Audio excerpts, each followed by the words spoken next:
Now, next speaker is Adéa Guillot, correspondent for Monde, ARTE, and Soir. Yes.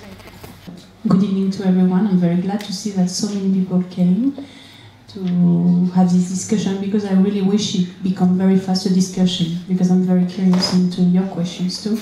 So I will not say much, especially because Eleni said a lot and said the most for us, for the foreign correspondent in this country, which is the pressure.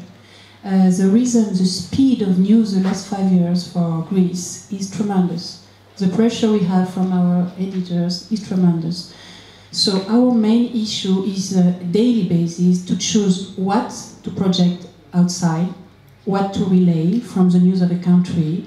The last years, everything is focused, of course, on economy, but it's, and you know, it's not the only matters of Greece. There are many issues going on Greece, and because there is a crisis that become even more critical, like the migration issue, which is, for me, something very important to address, especially in Europe, and especially because Greece is at the beginning of a long journey.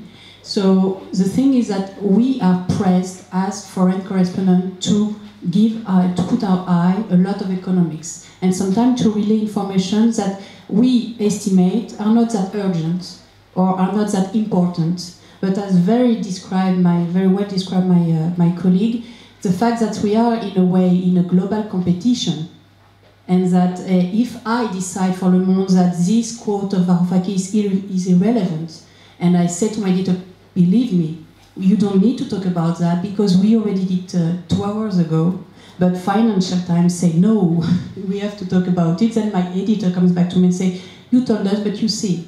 So this is a daily race that we have to try to put a hierarchy on what we need to project outside of this country. So this is for the pressure that we have in our job. We've been discussing something about stereotypes. And I want to address this because for the few years I'm here, I arrived in Greece in 2006, so I didn't know much about modern Greece before I arrived here. And I arrived just before the crisis, where all you could hear about Greece was extremely positive abroad.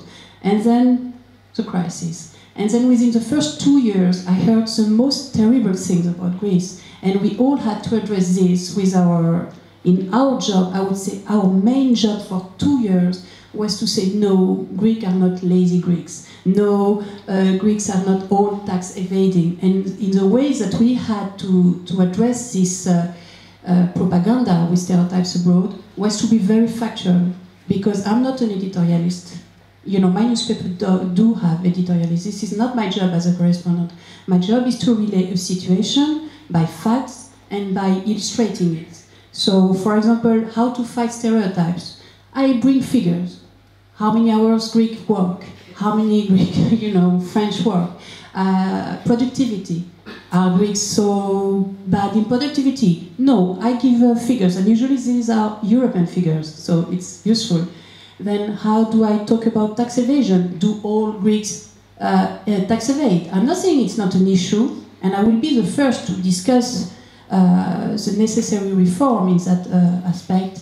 But I will always start a report by saying 2/3 of Greeks are taxed at the source.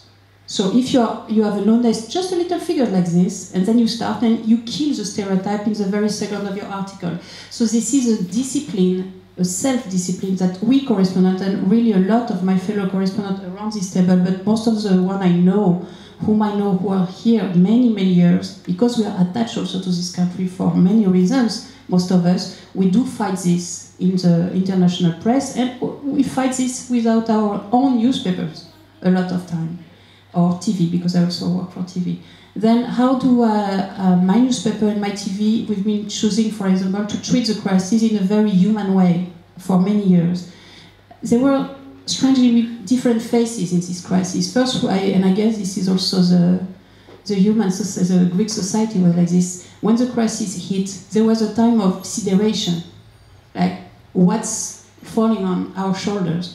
And there was also a time where you could hear, okay,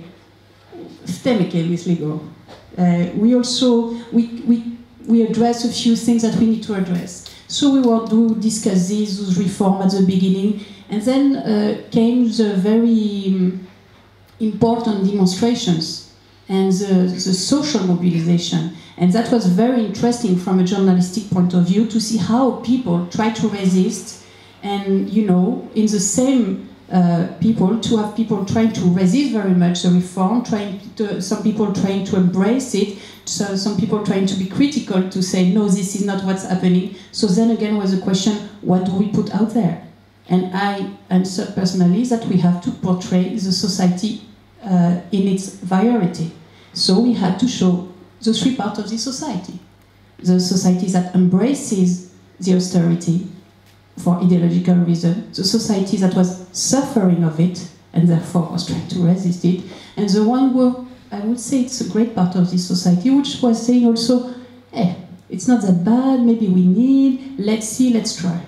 So this was for a part of, I would say, until 2013, 2012, 2013. And then the consequences of this austerity were so big, the despair was so big in society that quite fast our job became mainly, I would say, as correspondent, because again, we are not editorialists, to portray this, the consequences of the crisis.